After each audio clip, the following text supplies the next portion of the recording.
The Strategic Defense Agreement signed between the United States and Saudi Arabia constitutes the largest arms transfer package in American history over its multi-year framework. When you look at the F-35 and you're asking me, is it the same? I think it's going to be pretty similar, yeah. You know, How will that this affect- is a great ally, and Israel's a great ally. And I know they'd like you to get planes of reduced caliber. I don't think that makes you too happy. They've been a great ally. Israel's been a great ally. And we're looking at that exactly right now. But as far as I'm concerned, I think they are both at a level where they should get top of the line. While much of the attention has focused on the inclusion of the Lockheed Martin F-35 Lightning II, the package extends far beyond fifth-generation aircraft.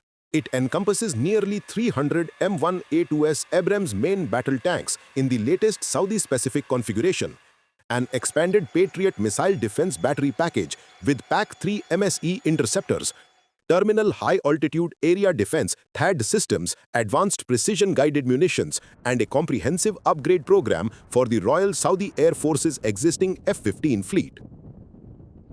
The agreement also establishes a permanent framework for co-production and maintenance of certain munitions inside the kingdom, marking a significant departure from previous sales that were limited to direct commercial purchases.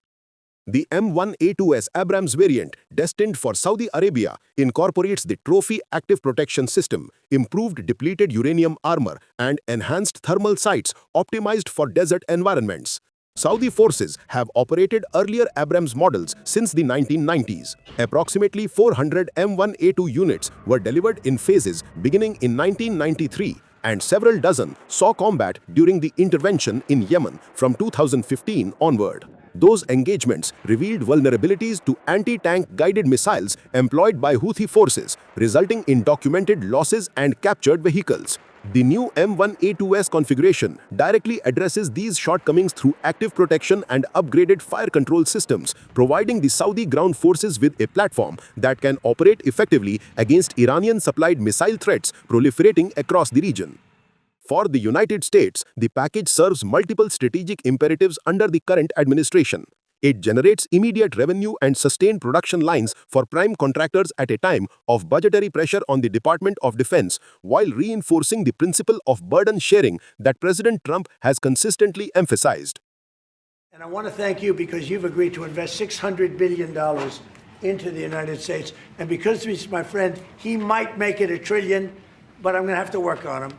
But it's 600, we can count on 600 billion, but that number could go up a little bit higher. By securing Saudi financial commitments to underwrite a portion of American defense military presence in the Gulf, the agreement reduces the net cost to the U.S. taxpayer of maintaining forward deployed forces.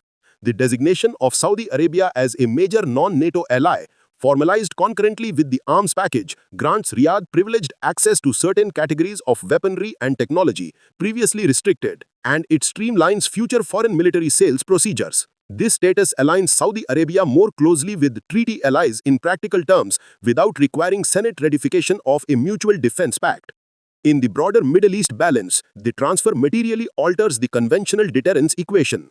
The combination of F-35 air superiority platforms and modernized ground forces gives Saudi Arabia a qualitative edge that narrows the gap with Israel's own capabilities while substantially outclassing Iranian air and armored inventory. It also strengthens the Saudi position in the continuing Yemen conflict, where improved armor and air cover can blunt Houthi missile and drone attacks that have repeatedly targeted Saudi territory. The most sensitive dimension remains Israel's reaction. Although Prime Minister Netanyahu issued a restrained public statement welcoming enhanced coordination against Iran, the transfer of F-35s to Saudi Arabia ends the unofficial American policy of maintaining Israel's qualitative military edge in fifth-generation aircraft.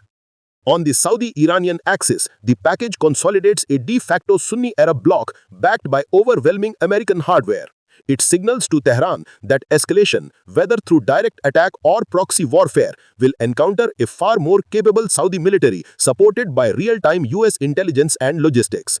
While it does not eliminate the possibility of diplomatic de-escalation between Riyadh and Tehran, it removes much of the incentive for Saudi concessions in any future negotiation, as the kingdom can now negotiate from a position of greater conventional strength. In sum, the $142 billion package does not merely replenish Saudi arsenals, it reorders the regional hierarchy of power for the coming decade.